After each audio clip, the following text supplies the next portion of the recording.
Hello everyone. We are here for the pre-match press conference. We have the assistant coach, Mr.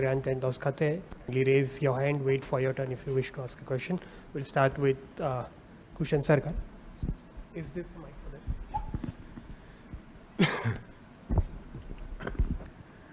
that? Ryan, my question is, you played one match over here. You've had some assessment of the track. Is there a chance of any tweak in the lineup or good to go with the same team? And also a question about the batting order 3 to 7. What kind of tweaks can we expect? Yeah, I don't think we gleaned too much information from that first game, and even from the other games at the stadium so far, there hasn't been too much to take away from it. So unlikely to make changes. I think the biggest information takeaway is probably the difference from when we played in the Champions Trophy. The wickets played a bit differently, but we feel the combination we had for the first game was the right setup. And I guess what you mean from 3 to 7, the batting position more than anything, obviously it wasn't revealed the other day with Sanju not batting. But the overriding principle is that we want versatile players who can play differently in different situations, but can also bat in different positions. And I think we're very lucky with Sanju and Aksar and even Hardik, they're guys who can bat anywhere from up the order all the way through to 7 or 8. So it will be part of our strategy to use that versatility. And when conditions are a little bit tough, like we expect them to be, I think that can be an important strategy for an advantage. Ryan, hi. This Indian team is always backed by its fans. Their presence is felt across the globe wherever India plays. But this time around, their sentiments have been hurt, given what has happened in our country, Pahalgam. Do you think when they take to the field tomorrow, there have been calls for boycott, the sentiments of our people are going to weigh on their minds? Yes, I think it will. It's obviously a very sensitive issue, and I've got no doubt the players share the compassion and the feeling of a vast majority of the Indian public. Look, the Asia Cup was in limbo for a long period of time, and we were just waiting. We didn't think we were going to be coming at one stage, but obviously what the Indian government stance is in it, and now the team and particularly the players, you have to put those sentiments and the emotions behind you, and it's actually something we addressed in the team meeting today. So we're aware of people's feelings, but at the same time we've got a guard, and the guys get a chance to play for their country again tomorrow, and they'll be as professional and as focused as they can be given the circumstances. Ryan, during Champions Trophy, you have been part of one India-Pakistan game, and now this is another game. Is there any mood different and preparation, something different you notice as somebody who is not from subcontinent? Do you see India-Pakistan game preparation or something mood inside the dressing room different? Any different from other matches? I'll be honest, no. I was expecting a lot more niggle at the Champions Trophy game. I didn't really feel that either. And certainly the preparation this week or the focus hasn't been any different to the preparation of any other important game. I think Pakistan have sort of started to come to terms with how they want to play T20 cricket, so it's going to be a slightly different challenge, so from maybe the last 24 months. But we want to focus on what we're doing and how we want to play is the most important thing for us, given that we have potential of playing Pakistan a couple of times in this tournament, and obviously in the next 6 months as well there's going to be a World Cup. Again, it goes back to what we said about controlling those emotions, and we want to prepare for every single game in the same manner. Coach, there seems to be a bit of mind games from the Pakistani camp. Recently, Mike Hassan said that Mohammad Nawaz is the best spinner in the world when compared to Varun and Kuldeep. So how do you see that? And of course, Varun and Kuldeep and Akshar in these conditions, with the ball gripping a bit, with the kind of heat, do you think they will be the trump card for the Indian team in this game? I think spin's going to be very important in this competition. If anything, I don't think it's gripped as much as we anticipated, and certainly not like it did earlier in the year when we were here. But spin in general has become a very important part of T20 cricket, and both teams have a lot of spin on offer. And we certainly now we feel about Varun, Aksar and Kuldeep, so everyone's entitled to their opinion, and they can rank their players wherever they wish.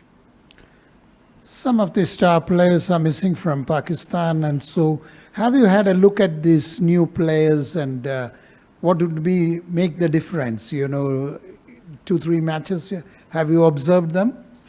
Yeah, that's what I alluded to earlier. I think Pakistan have decided to change direction of how they play their cricket, and that obviously affects the way they're set up in terms of personnel, then it's pretty obvious who you referring to, quality cricketers. But I think Pakistan want to go a different way, and of course we've done lots of homework on the guys they brought in, fairly inexperienced guys in the grand scheme of things, but probably more dangerous in terms of how they want to play, and we've got our plans and our strategies for attacking that tomorrow. Ryan, since winning the T20 World Cup, India have won 18 of the 21 T20 internationals. Out of 13, they have won 10 against Pakistan. Powerful batting, powerful bowling. You reckon India start as favourite tomorrow? Yeah, I mean, that short-term record is pretty incredible, and we've been very consistent in how we've played. Obviously, cricket at this level is about how you execute on the day. But yeah, being totally honest and, looking at the recent form and how the teams have played, I would say India do start favourites tomorrow. But we'll be focused on the 120 balls with the bat and 120 balls when we bowl, and the team that is more consistent over those 240 balls will be better. So we're under no illusion as to the task ahead, and a big part of what we're trying to do and looking forward is to stay grounded and just focus on getting better, the individuals getting better every day. So form counts for very little when you come to competitions, regional competitions like this. Ryan, just briefly moving away from the Pakistan game, obviously you had a big win against the UAE, Pakistan had a big win against Oman. One of the Omani boys was here yesterday and he was talking about how they can only get better if they play more against the established nations. But obviously the calendar being what it is not possible for the main sides to play. Do you think it will make sense for maybe an India A side to go and play Oman or a Pakistani A side? Will that sort of help in the development of the associates? Yeah, I think that's a great idea. You spot on about the scheduling. Obviously, the Indian team can't squeeze another game in, and the other international teams aren't far behind. I'd say the difference, the gap, between the associates and the test teams is so big that there's actually a sort of middle layer between, and India A or other international A teams could definitely fill that gap. It's a very different style of cricket that you see the test nations playing compared to a team like UAE, what they're facing on a daily basis. So that is a very nice idea, yeah. Ryan, you alluded to what transpired in the team meeting today in terms of the sentiment. The sports field has forever been used as a sign of protest. Jackie 36, Jackie Robinson 47, Tommy Smith and John Carlos in 68. I can keep giving you example after example. Any such thought using the sports field to voice something on behalf of the people? You spot on. You cite some great examples. I guess the other side of the argument is that you separate sports and politics, and people have got different opinions on that. And hopefully the way we play can represent how the players feel about the country. And I understand the position, and like I explained, the sentiment, but we are following the sort of the direction of what the BCI and the Indian government have decided is right for the country at the moment.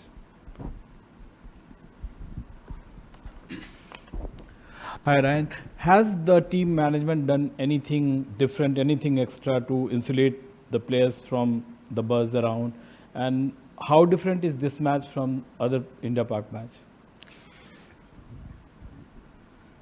Look, I think the waiting period of knowing whether this was going to happen was probably the most frustrating part. And once we knew we were going to be here and playing, we've tried to get on with the business of it. This game particularly, we haven't prepared differently, like I said earlier, but we obviously are aware of the sentiments and the strong feelings. And Gati's message has just been sort of very professional about, not worrying about things that are not in our control, and, just trying to be emotionless when approaching the cricket side of things. And the guys are professional enough now. I'm sure individuals have, different levels of feeling on the spectrum of where they feel the whole situation is. But the messaging has been to, just focus on the cricket and just focus on the one game tomorrow. Ryan, I have a question about the Asia Cup. As a fan, have you got any memories, any particular game that stands out? Of course, you never got the opportunity to play the tournament, but as a fan of the sport, any particular moment in the Asia Cup history that's probably stood out for you? I think the whole period where sort of Sharjah was the hot spot and all the legends playing there and some of the legendary games stand out. I actually didn't know the depth of the history of the competition until I took this job, and I didn't realize how far back it went, and how important it's been in not only developing the cricket of the bigger teams, but how important it is to the smaller countries that make up the ACC. I think regional competitions are great. The rivalry sort of doubled up, if you want. It feels even more important to show where you stand in a regional competition. But individual examples or individual highlights, sorry, I can't recall one particular one. Thank you. Thank you, Ryan. Thank you, Thank Maulid. you.